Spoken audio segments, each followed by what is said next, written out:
And our news about the Air India crash probe. Air India CEO Campbell Wilson has dismissed any claims of responsibility for the Air India crash. The Air India CEO stated that the initial investigation found no mechanical or maintenance issues with the aircraft or its engines. This remark came after the Indian Aviation Watchdog's report suggested the fuel switch was moved to cut off during the initial probe. The US Watchdog, FAA and Boeing have also rejected claims made by report. In the initial probe report, the AAIB references a 2018 FAA report advising inspection of fuel switch locks. However, this 2018 FAA advisory was not mandatory and was therefore not followed by Air India. Maintenance records show the throttle control module on Air India Flight 171 was replaced in 2019 and 2023. Following the report on July 11th, the FAA ruled out the need for any airworthiness directive and declared that the fuel control switch design is safe. Boeing soon backed this, stating no immediate action is needed on the aircraft. Meanwhile, Pilot Association has raised serious questions. They claim the report shows a clear bias towards blaming pilot error. The association rejects the claim that the pilot cut the fuel switches and say the investigation is being driven by a presumption of pilot guilt. They are demanding full transparency and have questioned the secrecy surrounding the probe. For more on this, let's go across to India Today's Amit Bharadwaj. Amit, what in the report prompted the Air India CEO to say that they are completely in a clean sheet situation and that their blame doesn't lie anymore on them? It is a preliminary report. We are still awaiting more details. So isn't it a little early to make those claims?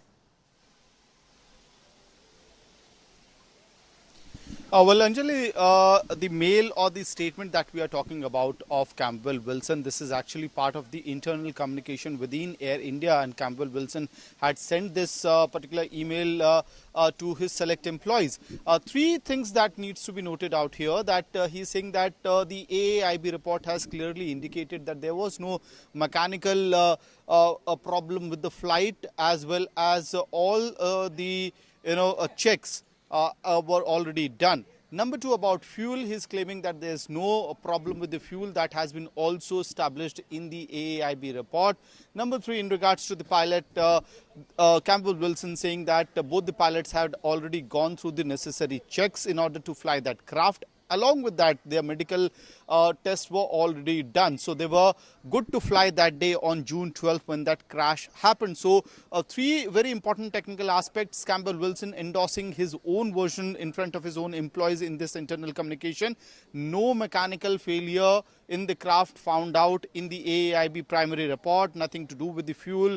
The pilots were in absolutely fine situation. Along with that, they have also clarified that after this crash, the Boeing Dreamliner fleet that is with Air India had gone through extensive safety inspection, and each of these craft have already passed those safety inspections, which means that largely there's no problem with the fleet. So that's why that email has come up. However, does that mean that Air India is not under radar? Or for that matter, Boeing is not under radar? All these angles is still being investigated by the Aircraft Accident Investigation Bureau. The primary report indicates and points out, or rather the focuses on the fact that there was problem with the fuel cutoff switches of a Boeing Dreamliner AI's 171 craft, and along with that it also points out as to how that fuel cutoff switch transitioned from run position to cutoff immediately after the flight took off from Ahmedabad airport. That is an angle that the AAIB will further investigate from here to find out whether it was because of the technical glitch in Boeing Dreamliner. So in that case, the trouble will be for Boeing, right, which is the manufacturer of the craft. Was there any problem with the engine? In that case, G comes into the picture, or was it about the maintenance issue? Along with that, the manual angle has not been ruled out yet by AAIB, but it's also established that in the final moments of AI 171, the pilots did make their final attempt for revival. Back to you. Thank you very much, Amit, for bringing in those details. So clearly, we have to wait for many details to be uncovered as the probe goes on. Now, this video that we're going to show clearly explains how the Boeing 787 fuel switches work. My colleague Anjali Pandey explains how these fuel switches that are in the midst of controversy work. So after the preliminary report in the Air India crash suggested that it was actually the fuel switch that had turned to cut off, after which the fuel supply was cut off to the engine, and which eventually led to the tragedy. There have been speculations that the pilots could have a role in this, but we'll now understand how exactly the fuel switch works. So if you look at this video, the fuel switch essentially first needs to be pulled out and then turned to either run or cut off. These are the two options that the fuel switch has.